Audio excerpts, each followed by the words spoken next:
Assalamualaikum warahmatullahi wabarakatuh. Allahu la ilaha illa huwal hayyul qayyum. Spirit, be here with me. Assalamualaikum my dear listener. Welcome back again রহস্যময় পৃথিবীর কৌতূহল। আশা করছি আপনারা সকলেই ভালো আছেন, সুস্থ আছেন।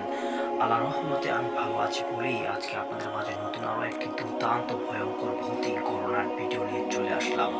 তো আর দেরি কিসের, চলুন এখনই ঘটনায় যাওয়া যাক।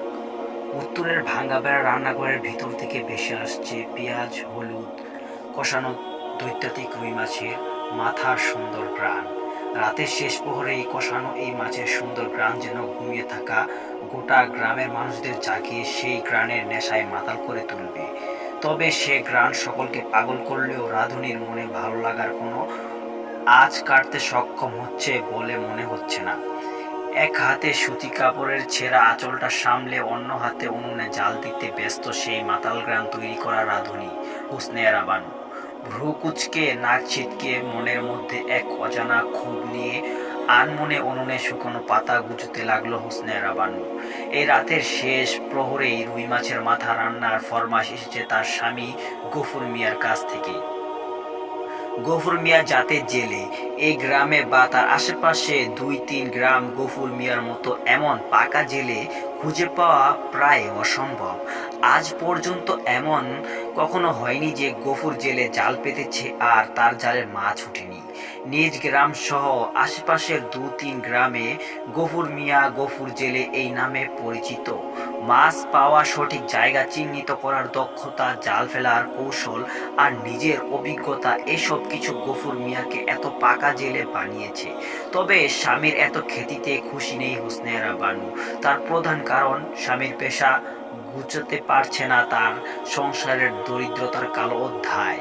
2 সন্তানের অনাগত ভবিষ্যতের জন্য চিন্তিত হুসনেরা বানু। তাই চান স্বামী যেন তার এই পেশা ছেড়ে দেন। তবে তাতে দ্বিমত পোষণ করেন গফুর জেলে। বাপ দাদার এই পেশা চাইলে কি ছেড়ে দেওয়া যায়? এই পেশার সাথে জড়িত আছে মায়া আর বাপদাদার স্মৃতি। তাই গফুর জেলে এই পেশা ছাড়তে নারাজ। তার কাছে এই পেশা শুধু পেশা নয়, নেশাও বটে। এসব নিয়েই সংসারের নিত্যদিনের ঝামেলা হয়েই থাকে। তবে আজ যা হয়েছে তা মেনে নেওয়ার মতো না। প্রতিদিন গফুর রাতের বেলা মাছ ধরতে যায়। সে ঝড় বৃষ্টি যাই হোক, মাছ তাকে ধরতেই হবে। একবার তো ঝড়ের মধ্যে মাছ ধরতে গিয়ে ভাগ্যগুণে বেঁচে ফিরেছে। তাও স্বাদের নেশা মায়া কাটানো বড় কঠিন। সারা রাত মাছ ধরা নিয়ে ব্যস্ত থাকা ভোরবেলা বাড়ি ফিরে চলে আসে গফুর। তবে আজ যেন কেন জানি মাঝরাতে দৈত্যাধিকার এক রুই মাছের হাতে হাজির নিয়ে গফুর জেলে বাড়িতে হাজির হলো। গলা ছেড়ে ডাকতে থাকে হুসনেরা বানুকে। এই মাঝরাতে স্বামীর এমন কাণ্ডে প্রচণ্ড মেজাজ খারাপ হলেও স্বামীর আদেশ অবধারকে তো আর ধুলোয় মেশানো যায় না। তাই রাগে গজ গজ করতে করতে রান্নাঘরে চলে যায় হুসনেরা। অবশ্য হুসনেরার রাগ দেখানোর আরও একটা কারণ হচ্ছে ভীষণ বিশ্রী আটশে গন্ধ আসছে গফুরের শরীর থেকে। হুসনেরা বারবার গোসলের কথা বললেও গফুর তার কথায় কোনো ভ্রুক্ষেপ না করে সোজা চলে যায় ঘরের মধ্যে। আর সেখানে শীতল পাটি বিছানো, একদিকে ভেঙ্গে বাঁকা হয়ে যাওয়া চৌকির উপর ধাপ করে বসে পড়ল। রান্নাঘর থেকে মাছের মাথা কষানোর মন মাতালো করা গ্রান ছড়িয়ে ঘরের প্রবেশ করলো হুসনেরা। দৈত্যাধিকর মাথাটির দিকে তাকিয়ে একটি কুৎসিত হাসি দিয়ে 2 হাতে মাথাটি নিয়ে ভ্রুগোশকে গিলতে থাকে গফুর। খাওয়ার আগে ছেলে মেয়েকে একবারও সাদা থাক দূরে নিজে এভাবেই মাথা খেতে লাগলো যেন সে কতকাল যাবৎ ক্ষুধার্ত। এর মধ্যে আটছে গন্ধটা আরো বেড়েছে। সাথে অদ্ভুতভাবে গফুরের চোখ দুটি কেমন যেন লাল টকটকে হয়ে আছে। হুসনেরা বানু সেসব কিছু পাত্তা না দিয়ে দরজার খিল লাগিয়ে ছেলে মেয়েদেরকে নিয়ে সোজা অন্য ঘরে গিয়ে ঘুমিয়ে পড়ে। রাতের আধার কাটে সূর্য ওঠার সাথে সাথেই বিছনা ছেড়ে উঠতে হয় হুসনেরার। অন্য ঘর থেকে বের হয়, চৌকির কাছে আসতেই ভ্রু কুঁচকে গেল। হুসনেরার গফুর জেলে চৌকিতে নেই। পিছন ঘুরে তাকাতেই দেখলো দরজার খিল খিল কাল রাতের মতোই দেওয়া। হুসনে আরা চৌকির পাশে এসে দাঁড়াতেই খেয়াল করলো শীতল পাটির উপর অসংখ্য মাছের আঁশ ছড়িয়ে ছিটিয়ে আছে। ঠিক তার সামনেই কাঠের জানালার এক অংশ খোলা।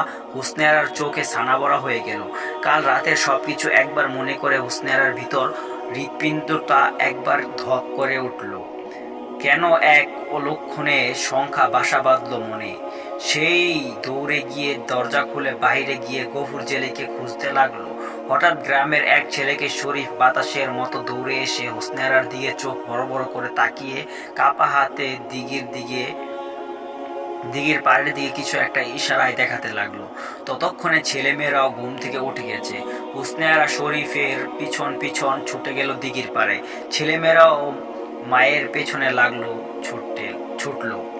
দিঘির পাড়ে আসতেই হুসনে আরার শরীর জমে গেল। চোখ যেন বেরিয়ে আসবে কোটার থেকে, হৃদয় বিচ্ছিন্ন হয়ে যাবে বুক থেকে। সামনে কাদার মধ্যে গাঁথা আছে গফুর মিয়া। গফুর মিয়া বললে ভুল হবে, গফুর জেলের লাশ। কেউ খুবই পাষাণভাবে মাথা নিচে আর পা উপরের দিকে তুলে কোমর পর্যন্ত গেড়ে দিয়েছে গফুরকে। তার পায়ের কাটা দাগের চিহ্নটাই তাকে চিনতে সাহায্য করছে। শরীফ জানায় কাল অমাবস্যা থাকায় মাছ ধরতে যাওয়ার জন্য কেউ রাজি হয়নি।